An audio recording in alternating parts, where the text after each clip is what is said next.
Hi. As introduced, I'm Laura Brooks, so I'm a transport planner working for WSP based out of the Manchester office. So firstly, I'd like to thank Alice for inviting me here to speak to you all today on International Women's Day. Today I'm going to talk through the Gender Equality Toolkit in Transport, which is known as the Get It for short, which is a platform I co-created last year with support from the Future Transport Visions Group. So a quick agenda for today includes a summary of why gender should be considered, what the Get It is, how to apply the Get It, the future of the Get It, and a slot for any questions which today's session may generate. Hopefully this talk today will encourage you to view the toolkit and to consider its resources and drivers for change in your own work, or use it to spark conversations with others. So as many of you may be aware, conversations surrounding gender equality in the transport sector have come to the fore in recent years. So why in particular should transport systems and infrastructure design consider gender? So transport systems are widely considered to be gender neutral. However, as shown in the safety and accessible headlines, this isn't actually the case, which, as found in both research and the Invisible Women's book, which if you haven't already read, I recommend, we live in a world largely built and designed for men. This means that many systems that have been built with inbuilt biases, which result in transport outcomes which are more likely to favour men. The headlines on this slide highlight how transport systems and the associated infrastructure are designed in ways which are inaccessible, with issues in particular experienced by those travelling with children, which are more likely to be women. So it is also well documented that women and men have different typical travel behaviour influencing factors such as mode choice, route choice, travel time of day, and feelings of safety. This slide shows that women are more likely to trip chain, a trip made with more than one purpose and destination, with one study in London for Transport for London finding women are 25% more likely to trip chain than men. This slide is also useful for showing how historically transport systems have been designed to provide services along these key commuter corridors in peak hours, which would tend to have a higher benefit cost ratio suiting the typical travel patterns of men, so I suppose the red line on this slide. Whereas, as shown on the slide, women's trips are less likely to be along these direct commuter lines, resulting in services which do not meet the needs of women. Alongside headlines, so here there are a series of headlines which show a few multimodal examples of where women have been subjected to gender-based violence in the past year alone. So women are more likely to be exposed to issues of gender-based violence on public transport and in public spaces. So some of these headlines are quite startling because obviously you've got people getting attacked on trains, on buses, when cycling. So alongside these headlines, here are some statistics from the Office of National Statistics, which are from June 2021. So the statistics are startling and show that 2 out of 3 women aged 16 to 34 have experienced one form of harassment, with 44% of women aged 16 to 34 having experienced catcalls, whistles, unwanted sexual comments or jokes, and 29% having felt like they were being followed. So men and women are more likely to feel less safe after dark, but the extent to which women feel unsafe when it's dark is significantly greater than men. And also disabled people are more likely to feel unsafe even in the daytime in busy public spaces. So alongside the 3 other gender considerations which I've gone through. So another consideration is, so as part of our research which underpins the Gender Equality Toolkit in transport, which will be discussed in more detail, 46% of all transportation professionals surveyed stated that they had never considered gender in their day-to-day work. Considering 50% of the population identify as female and the gender differences we've already identified, we found this statistic quite startling. This statistic perhaps reflects why many transportation systems do not meet the specific needs of women. Another consideration is that there is a large imbalance in the transport industry, with women accounting for 21% of the overall workforce. Attracting women to the industry was identified in our research as the most useful way in which transportation professionals thought transport could better account for the gender needs in their work. Personal experience can create bias and impact decision making. As the transport industry is male dominated, women's mobility needs are less likely to be considered as there is a low visibility of women's perspectives. To avoid experience bias, we need to make space to share perspectives and also recognise that women are not a homogenous group and will all have different lived experiences. An industry that has gender parity is therefore better equipped to understand the different user needs and is therefore better at problem solving, and ultimately will see greater economic, environmental and societal success. And finally, gender equality is goal 5 of the UN's global global goals and an intrinsic component of ensuring sustainable development is achieved. This highlights the importance that the UN places on ensuring gender equality is achieved. So therefore, it's fair to say that transport systems and places are not currently designed to equitably meet the needs of all. So the question you might all be wondering now is, how does the Gender Equality Toolkit fit into this? So for some background context, our research is something that we have done in our own time over 12 weeks and was delivered by the Future Transport Visions Group and funded by the Reece Jeffreys Road Fund. The Future Transport Visions Group has been established to run an annual competition to incentivise early career professionals to work collaboratively and with someone outside of their own organisation to submit a presentation or product that responds to the challenges and opportunities within the transport industry. It brought me and the other two collaborators together and gave us the opportunity to support. It gave us the opportunity and the support to produce our toolkit, and we'd recommend anyone else getting involved in future submission years. You don't need to be a transport planner to do this.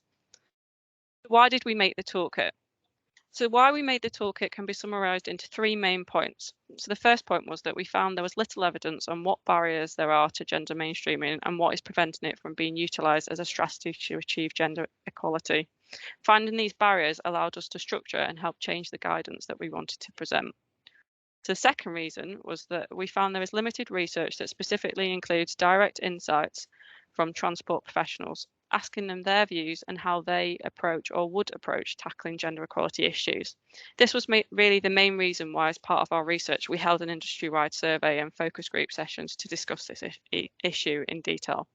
And thirdly, we've also found that there is little UK-based guidance on how to incorporate gender mainstreaming in transportation. In comparison, countries such as Austria and Sweden are very advanced in their gender mainstreaming guidance, and we felt that there was definitely a gap for this in the UK market. Research process. I'll give you a quick overview of our research process that we split into 6 stages. So first, we conducted a survey for transportation professionals. It received over 350 respondents, which I think it was out for about 3 weeks, of which 54% of these respondents were female and 45% were male, and then 1% identified as other. So our headline statistic from this was that 46% of respondents stated they'd never considered gender in their day-to-day work, as mentioned earlier. We then held 2 workshop sessions and 1 focus group where we discussed the issue at hand further and also what areas we could target as transportation professionals and what participants would like to see included within a toolkit. And then we also conducted data analysis, literature review, and sought feedback from potential users, and then submitted the toolkit to the FTVG last May. So the vision of our toolkit is to inform transportation professionals how the work that they do and the decisions that they make impact women's mobility, and to provide a resource to encourage them to be gender responsive and to ultimately create gender inclusive transport systems. Achieving this vision and giving gender greater consideration can help to create safer transport environments. So this is just a screenshot taken from the front page of the toolkit, which is an online free to access website. So we appreciate that when people hear the phrase toolkit, they may associate this with spreadsheets or a scoring criteria which output a quantifiable answer. However, what we have created with the Get It is an online platform which hosts a supportive toolkit filled with a whole range of guidance and recommendations. So the toolkit is a live document which we are in the process of continually updating if we find more up-to-date resources or any other elements that we'd like to consider. So this poster is a graphic which we've summarised some of the main points from each of our 8 areas of focus, and is something that we've been sharing widely on social media to generate interest and to spread awareness of the toolkit, to create ongoing conversations and work that is taking place in the sector. So it's quite straightforward and easy to view, and it's got the QR code which people can scan in order to access the toolkit, as opposed to having to type in the website. So this slide explains the aims for the toolkit. So we found through our survey and conversations that not everyone in the sector believes gender inequality is an issue of concern. So therefore, our first aim of the toolkit was to inform the industry and explain why gender needs to be a key consideration in our day-to-day work. So our second aim, as shown on the screen, is to provide support by presenting clear steps and actions that can be taken to support gender mainstreaming and to encourage gender responsive actions. So, and the third, a focus of the FTVG funding was that the outputs made had to be usable and can directly help the industry, which we hope we've achieved by providing direct support on the Toolkit website itself. And thirdly, we want to join people together from across the transport industry to create a movement and platform for connected thinking. We aim to reach as many people as possible for a better chance of mobilising action, and are grateful to have the opportunity to speak today. So in the chat at the end of today's session, a link will also be shared to both the website and a LinkedIn community which we've developed, where we keep it's like an ongoing page that we keep updating with any resources that we share or any resources that we make, just to keep people, I suppose, engaged and following what's going on. So as mentioned, the toolkit has 8 areas of focus where changes where we identified that changes could be made, and you can see these on screen now. There is no set order to these areas of focus, and each area informs the other in some way, shape or form. We appreciate that not all areas may be feasible or appropriate for all types of work. However, what is important and what we are asking of people is that they look at each of the areas and engage with those areas which are relevant to their work and incorporate changes where possible, which are applicable. So on screen now is an example of the drivers for change, the case studies, and the types of resources that we have for each of the 8 areas for change. So this is an example for education and awareness. So for each area of focus, there are several drivers for change which we've listed. These are our key takeaway points for consideration, which were informed by our research, which include case studies and further resources, which include things like podcasts, training courses, and good practice examples and other resources. So as you can see here, for education and awareness, we've got 5 drivers for change. We've got a case study of Vienna with a link to the resource to find out more details, and then there's some other resources which are accessible. So there's like a fireside chat to listen to, there's a film to watch, a YouTube thing. So we've tried to kind of make the resources as interactive as possible and as diverse as possible. So I'll next explain how the toolkit can be applied to 3 areas. These are safety, data and bias, as today is about breaking the bias. So as mentioned, this slide will cover the toolkit's area of focus and drives for change, which can be used to better consider safety when planning and designing a project or policy. So on our education and awareness page, we talk about adopting an intersectional lens. This allows us to recognise that women are not a homogenous group and to understand that different inequalities are interlinked. Intersectionality is the acknowledgement that everyone has their unique experiences of discrimination and oppression, and that we must consider everything and anything that can marginalise people. So engagement is a fundamental concept when designing transport policy and projects to make sure that it is meeting the needs of all users. Focusing on discovering the lived experiences of users rather than making assumptions will mean that unique solutions and opportunities will arise. So examples for this on the toolkit include the Your Ground project in Victoria, Australia, which is specifically aimed at engaging with women and gender diverse people using digital mapping. Digital mapping in this example was used to record participants' lived experiences and perceptions of safety when exercising and doing recreational activities in Victoria's open space. So if you go into the website and you go on the engagement page, there is a link to that resource, so you can find out a bit more about that. So on our empowering industry page, it outlines how the transport industry needs to better represent the people that it mobilises. Collaborating and engaging with women's groups in the industry will help to support and empower people in their careers.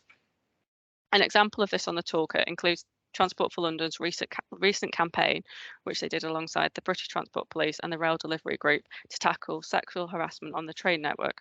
Transport network. The campaign highlights various forms of unwanted sexual behaviour that can take place on public transport and aims to send a strong message to offenders that sexual harassment is not tolerated on TfL's services. By engaging with women's groups specifically, this has helped to ensure that TfL's campaign considers the needs and concerns which the groups themselves work to address. So data is utilised in practically all transport projects and can be an incredibly powerful to better understand and respond to the issues of safety.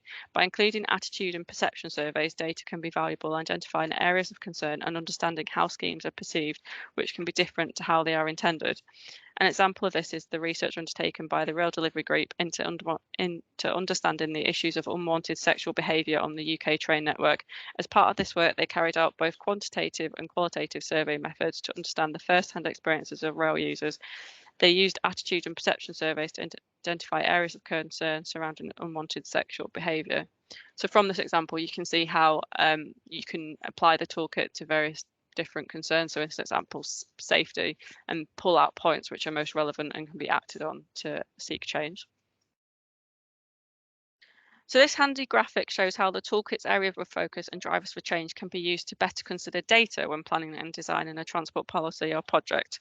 As already highlighted today, women are historically and frequently underrepresented in data and transport as a whole, which is used in design, engineering, transport and research in general, despite women making up half the population.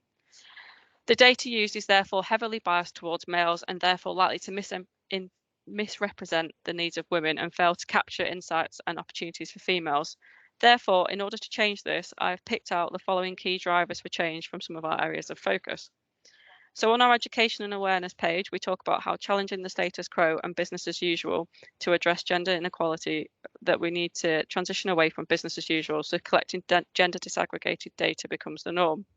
So on the engagement page, it outlines how engagement is a fundamental component when designing transport policy and projects to make sure that it meets the needs of all users. Therefore, by engaging with gender experts, it will help to ensure that the gender disaggregated data captured is incorporated within the consultation activities, and therefore it will help to ensure data collected is representative of the target population. So our inclusive design page highlights how designs need to better represent the people which use it. Therefore, using participatory design processes which seek the views of different groups of people, including women, will help to ensure that gender considerations are incorporated within the design process. So data is utilised in practically all transport projects and can be incredibly powerful to better understand and respond to the issues of safety. By including attitude and perception surveys, data can be valuable in identifying areas of concern and understanding how schemes are perceived, which can be different to how they were intended. So once a scheme is in place, it's key to monitor and evaluate the scheme to assess if travel patterns have changed or if the issues identified beforehand have improved. By collecting post-implementation data, it will help to generate lessons learned and best practice, allowing success stories and what didn't work to be shared so others can learn from it. So next we'll move on to bias. So as the focus of International Women's Day is on bias, I've included screenshots from the graphic which we've prepared for International Women's Day. So the graphic shows what bias is and examples of bias in transport projects. So examples of bias in transport projects include, so as you can see, the gender data gap, which we've mentioned, means that there's hidden gender biases in the transport decision-making process. So a focus on commuter trips, as mentioned earlier, in the peak periods as standard means that it excludes trips which are more likely to be made by women, and this includes those made by carers and multi-purpose trips. And also personal experience can create bias and impact decision making. So as the industry, as we've mentioned, is male dominated, women's mobility needs are less likely to be considered. So these are just 3 examples of how bias is, I suppose, inbuilt into transport projects at present, and these are things which are shown on the website.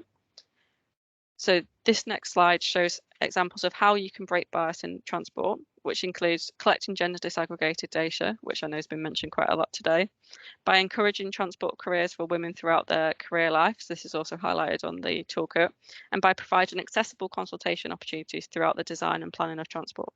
So there are more examples on the toolkit, but I've just picked out a couple to help sort of like show you the sorts of things that you can pull out of it. And also listed on the slide are a range of resources, which I think all of these are highlighted on the website.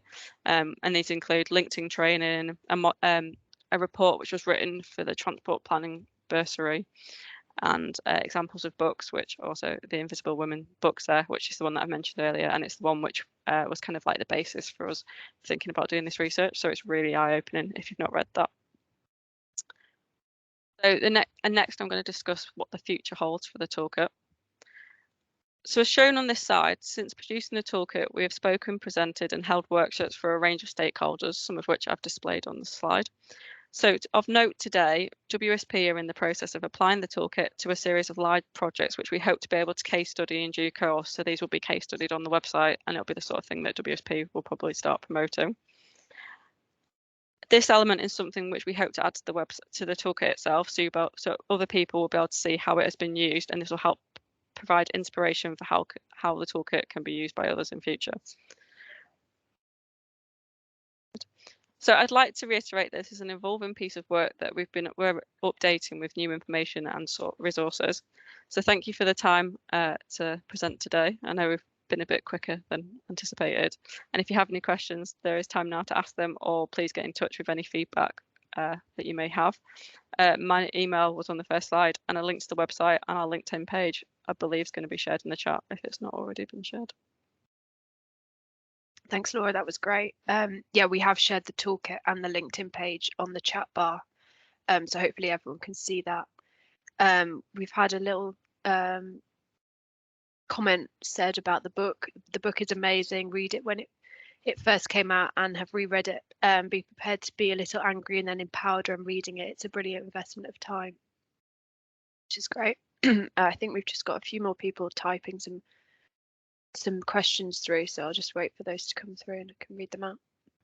Thank you for that presentation. I was basically just going to ask, because I guess regarding transport, some of the more traditional groups that local authorities, I guess, have habitually gone to regarding like scheme design and stuff, you know, namely like disability, for example, whether that's like public transport, bus stations, a lot of things like that. You know, it's I guess they've got a habit for that. So I was wondering, just through all of this research that you've done, whether there's any good representative groups for the views of women regarding like transport schemes, which would be useful for local authorities or scheme designers to be getting in touch with when they're doing stakeholder engagement. So yeah, that was it really. I think some of that will depend, obviously, where the projects are based, but I think we have started to build a list of those. So that's definitely something that we could share, or something that we could definitely add to the toolkit.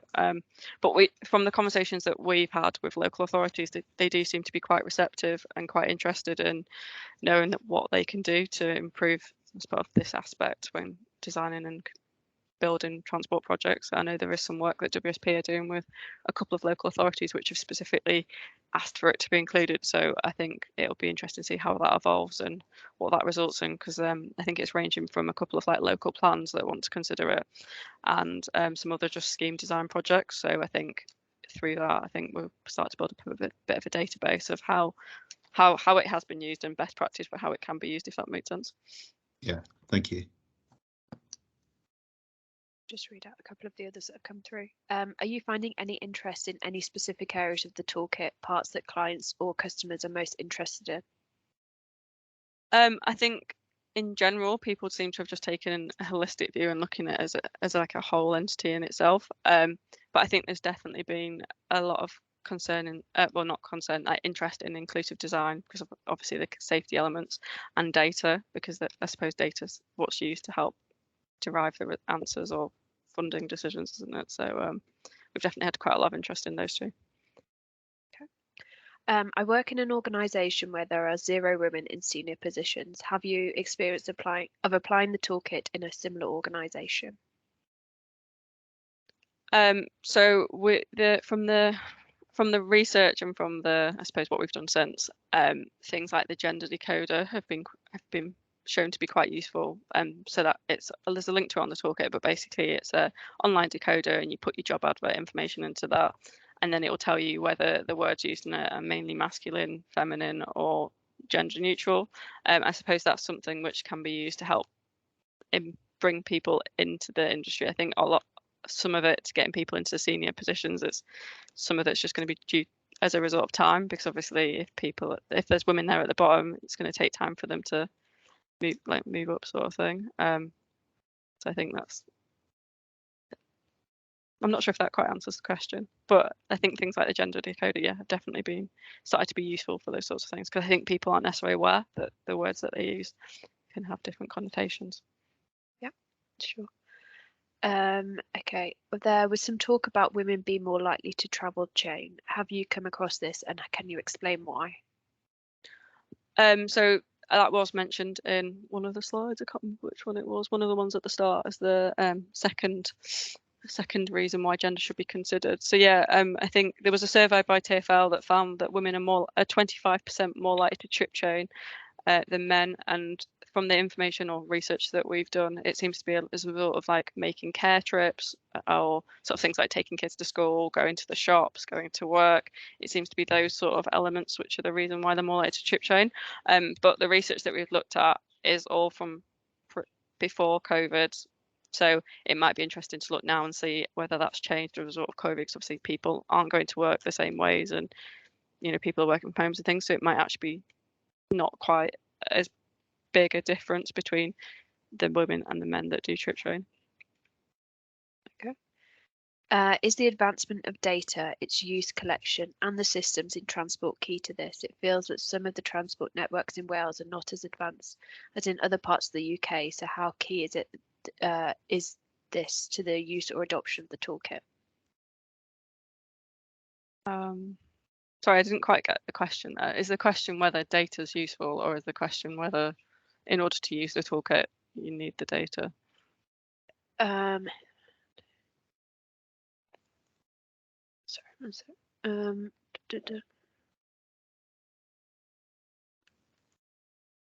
I think it's about the advancement of data.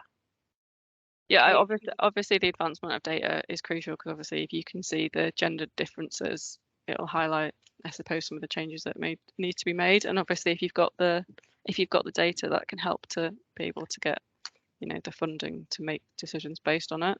So yeah, I think I personally think collecting gender segregated data is one of the most important things. But I think, I suppose overall, the most important thing is that people talk about it, people start having those conversations, and even if that's just, have you read the Invisible Woman book? Have you seen this toolkit? It's from having that conversation, it can result in things happening and people thinking in different ways and considering things that they hadn't previously considered. So I think just having a conversation about, how gender impacts transport is probably the main thing that people can do. But then I suppose looking at like funding and stuff, having the data is also crucial.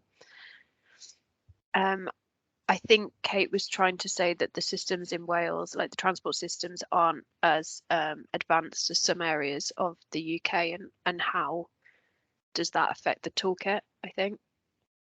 Oh, as in like the systems aren't as developed. I suppose in a way it provides more scope for making change that would incorporate areas of the toolkit because it's not already developed. But I mean, the toolkit can be used by anyone to, even if it's just to look and see, what the issues are, what should be considered. It's not, I suppose it's not aimed at anyone.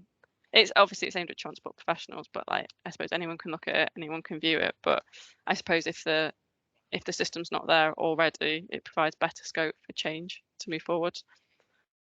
Is the toolkit? Yeah, no, it does. Is the toolkit based more then on like an urban place rather than more of the rural like locations? I suppose when we created the toolkit, I suppose it wasn't set on a specific area as such. So when we first thought about creating a toolkit, originally we were just going to base the toolkit on West Yorkshire as a result of the devolution and the creation of the West Yorkshire Combined Authority. But then when we started to look into the toolkit and started the research, we realised that actually it could be sort of like universally applicable to, I suppose, the UK as a whole. But obviously we've got examples in it from other places in Europe. I think there's some examples from Australia, maybe like America. So, it's trying to be universal, but obviously there are going to be some things which are only applicable for like an urban area just because there's the difference in what the environments are like. But I think there's definitely elements that can be incorporated in urban and rural areas. It's just obviously because they're so distinct and different, there will be some bits that are more niche than others, if that makes sense. Yeah, no, sure. But I suppose that is something that we could consider further for further iterations of what we plan to do with the toolkit, because we were one of the next things we were thinking about is creating some kind of framework for, I suppose, using it to mark schemes or evaluate schemes. So that's definitely something that could be considered within that. Yeah, no, sounds good. Has the research mainly been in, that's what I was just asking, been in busy urban areas relating to transport? Has there been much research in rural areas where there's less formal transport infrastructure yet, which is what you've just gone into? We have just a comment about, as a woman in the industry, I wasn't aware that women travel or use an area differently, as the data we used was gender neutral. I wasn't aware of the hidden bias, which is interesting. Yeah, I think that's definitely something that we found from, I suppose, start conducting the research last year. Once we started to have that conversation, people were starting to think differently. They were, oh, I'd never thought of this before. I'd never considered this before. Yeah. So I think that's the main thing that we want to, I suppose, highlight from the toolkit itself is just have a conversation, because you never know where that what that conversation is going to lead to. So from some of the conversations we've had, it's led to sort of like, so Buckinghamshire County Council decided that they were going to apply the toolkit to 3 case studies, and that was just as a result of a conversation being like, oh, have you someone that had seen like the questionnaire, and then we're like, oh, we're interested, what can we do? Yeah, sure. We've got a raised hand. I think it's Nia, is it? I've just unmuted you. Yeah. Hi. Thank you so much for the webinar. Really informative, and definitely, because I have read the book and read quite a bit on this before, it's great to have something that can be applied, because one thing knowing about it and another thing is about doing something about it. So that's really good. Just a question, and it goes maybe a step further. Have you been able to apply this or considered this in conjunction with things like the development of active travel? Because it's transport, and the work I'm in now is in the environmental sector in Wales, and active travel is something that's trying to be definitely developed and promoted a lot more. So I'm really curious to see how this could apply when looking at active travel and the infrastructure for active travel as well. Has that been considered at all? So we've definitely looked at it, and we've, I suppose, started to consider it. So we have actually, I suppose, related to this, we do have a conversation later this week with Sustrans in Wales. So that's obviously something we're hoping to develop. And we do have resources within the toolkit that relate to active travel. So yeah, it's definitely something that's being considered, but obviously we've not, and I think some of the examples where it's been applied to do include active travel. So I think definitely something that we are planning to do this year is add the case studies where people can say how it's been applied to specific things. So there's TFGM are going to apply it to a bus route scheme, and there's other examples where we're applying it's like active travel schemes. So I think if we can put those resources on the website, it will help, because there are elements in each of the pages. So as I've pulled out for like the safety and the data and the bias examples, like there are examples there in the website. It's just a case of pulling things together. But I think we need to make that more accessible, and so that it would be easy for example, you would be able to see how it relates to the things that you're doing. Whereas I suppose we've just divided the information up into the areas of focus, as in like the different elements that things could be considered. We've not divided it into, say it's a bus scheme, you should do this, say it's a train scheme, say it's a cycling, say it's a walking scheme. So I think that answers your question, but I think the conclusion of it is that we need to put more information in more distinct areas to make it easier for you to like look at it for a distinctive scheme, if that makes sense.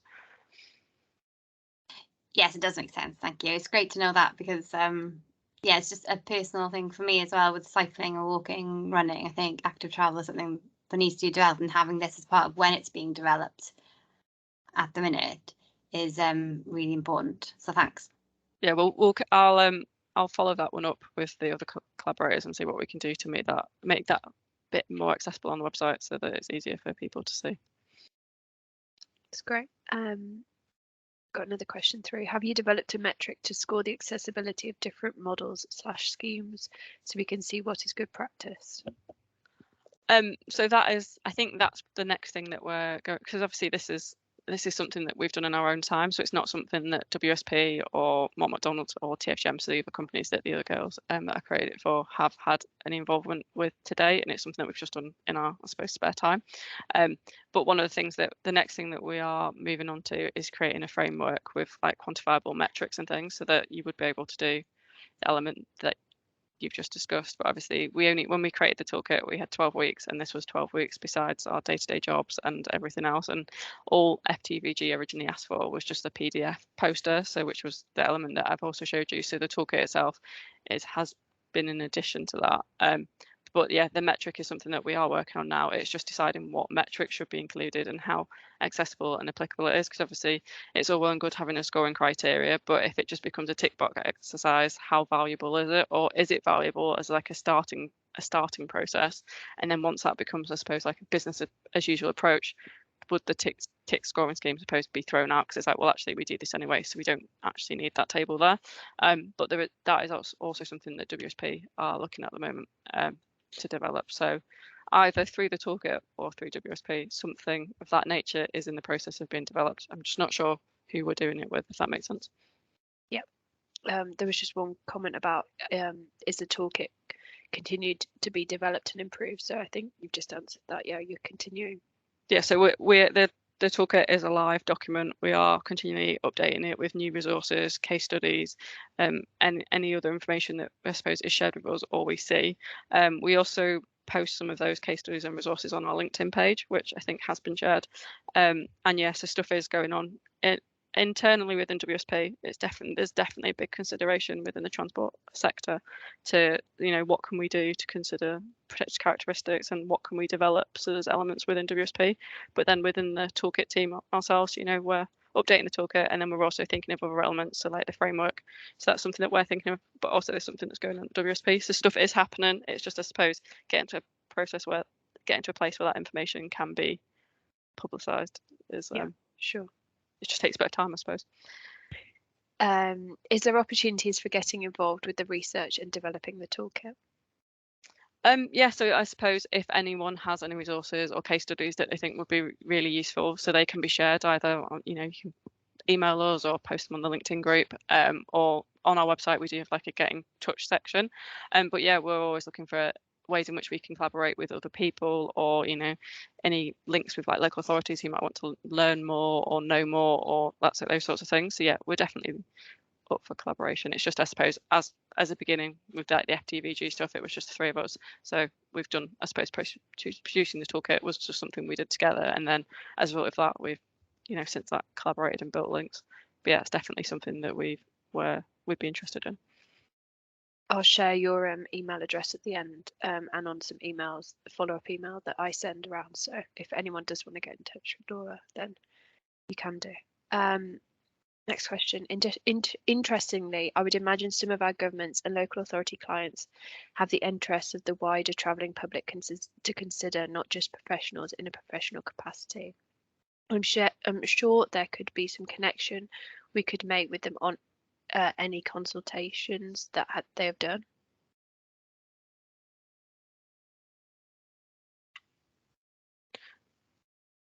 Yeah, so I think a point from that comment that you've just raised. So the toolkit itself was developed as a tool for transport professionals to view and look at to see what they could incorporate within their work to make things more gender inclusive, because when we did our research, there didn't seem to be anything there which identified why currently transport professionals don't consider it. But obviously we've realised since that actually some of the information within the toolkit is applicable to people who don't necessarily work in transport but want to know a bit more, or want to know how they can consider it within other elements.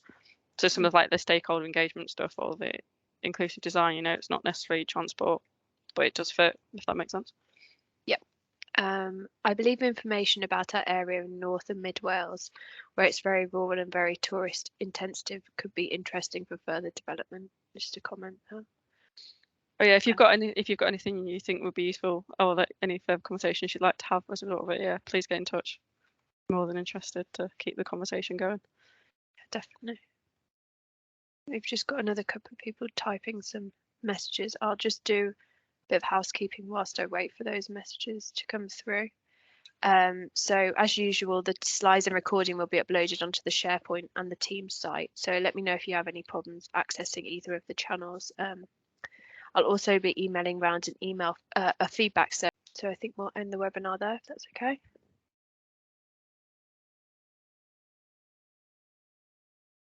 So thank you, Laura. That was a great presentation. And thank you everyone for joining. No problem. Thanks. Thanks. Thanks everyone. Thanks very Bye. much.